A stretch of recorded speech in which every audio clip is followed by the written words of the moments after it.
जय श्री कृष्णा। आप सभी को मेरे इस YouTube चैनल पर हार्दिक स्वागत है, अभिनंदन है। प्यारे दोस्तों, आज मैं एक महत्वपूर्ण योजना आप सबके ज़बान पर रहता है, सबके जुबान पर रहता है, बेटी बचाओ बेटी पढ़ाओ, BBBP, बेटी बचाओ बेटी पढ़ाओ।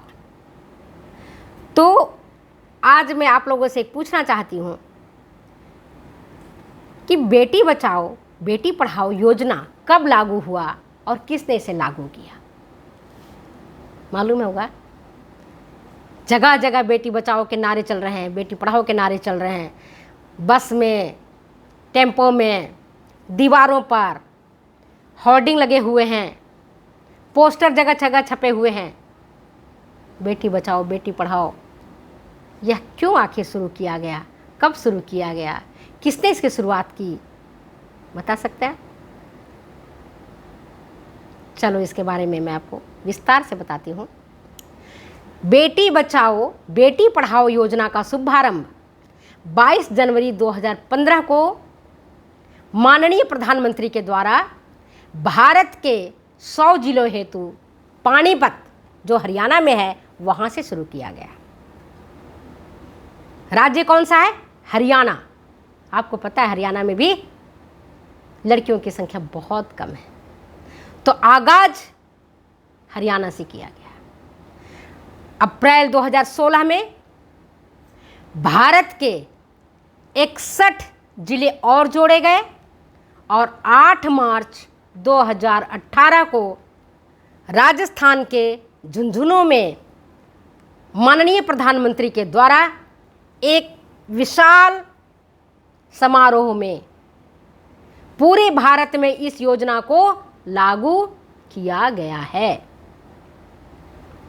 और अगर हम राजस्थान की स्थिति को देखते हैं तो पाते हैं कि राजस्थान के सभी जिले इस योजना से जुड़ गए हैं। तब आपको अगर कोई पूछे कि बेटी बचाओ बेटी पढ़ाओ की योजना की शुरुआत कब हुई थी, किसने की थी, तो आपको याद रहना चाहिए कि इसका शुभारंभ 22 जनवरी 2015 को माननीय प्रधानमंत्री के द्वारा किया गया है। और आखिर जो मैंने आपको बताया कि क्यों ज़रूरत पड़ गई, ये तो हमारे घर की बात था, बेटी को पढ़ाना, बेटी को बचाना, बेटी की शादी करना। कहाँ ज़रूरत पड़ गई कि देश के प्रधानमंत्री इस योजना का हिस्सा बने? कहीं न कहीं हम ही दोषी हैं, कहीं न कहीं हम दोषी हैं। हम अपने बच्चे को कोख में मार देते हैं जब हमें पता चलता है हमारे गर्भ में लड़की पल रही है। हम अपनी बेटी को कोख में मार देते हैं जब हमें पता चलता है कि हमारी गर्भ में एक कन्या पल रही है।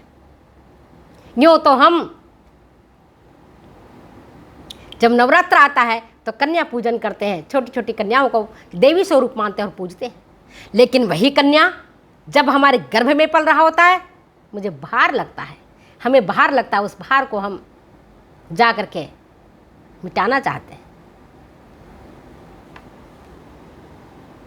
और उसका परिणाम हम देख रहे हैं।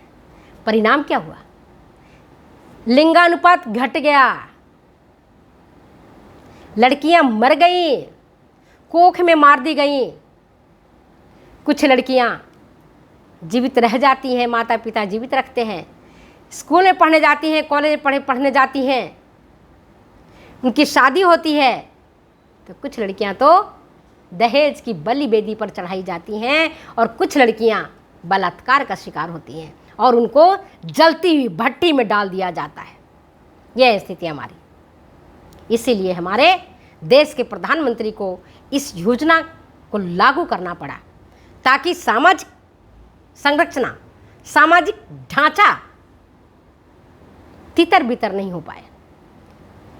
आखिर एक लड़का का विवाह तो एक ही लड़की से होगा, लड़कियों की संख्या कम होगी तो क्या होगा? परिणाम कहने की आवश्यकता नहीं है, आप सब समझदार।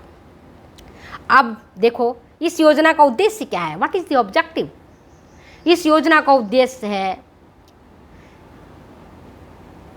अभी मैंने आपको बताया कि कन्या को गर्भ में मार दिया जाता है। कैसे पता चलता है कि हमारे गर्भ में लड़की पल रही है या लड़का पल रहा है?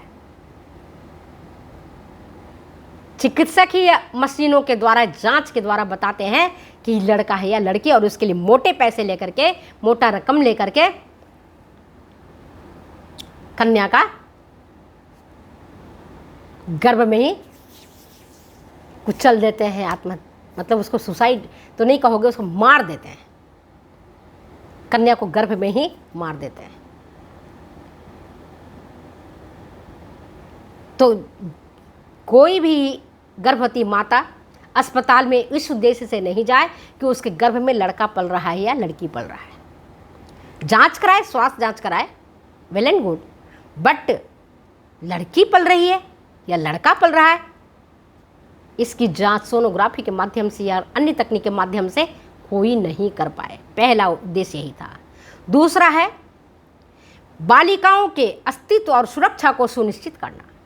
आपको पता है कि जब घर में लड़का पैदा होता है तो उसको ब्लैंक चेक लोग मानते हैं, ब्लैंक चेक आ गया हमारे घर में, जितना चाहे उसको भर दे, भले वो लड़का आगे चल के क्या करेगा, क्या बनेगा, ये तो भविष्य जानता है, परंतु लड़के के नाम से ही बजने लगते हैं, बधाई मांगने वाले बधाइयाँ लेने आते हैं, और कन्या जब जन्म लेती है तो घर में रोना पीटना हाहाकार हो जाता है।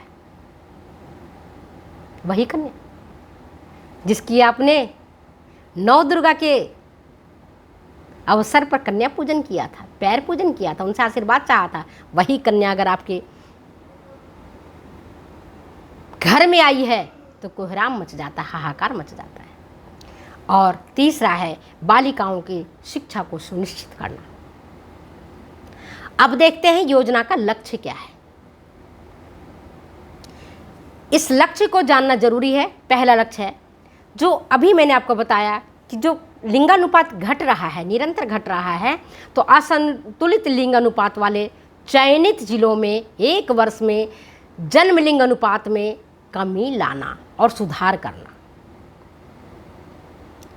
और दूसरा लक्ष्य क्या है, 5 वर्ष तक के बच्चों की शिशु मृत्यु दर में लिंग भिन्नता के कारण जो मृत्यु हो रही है उसमें कमी लाना।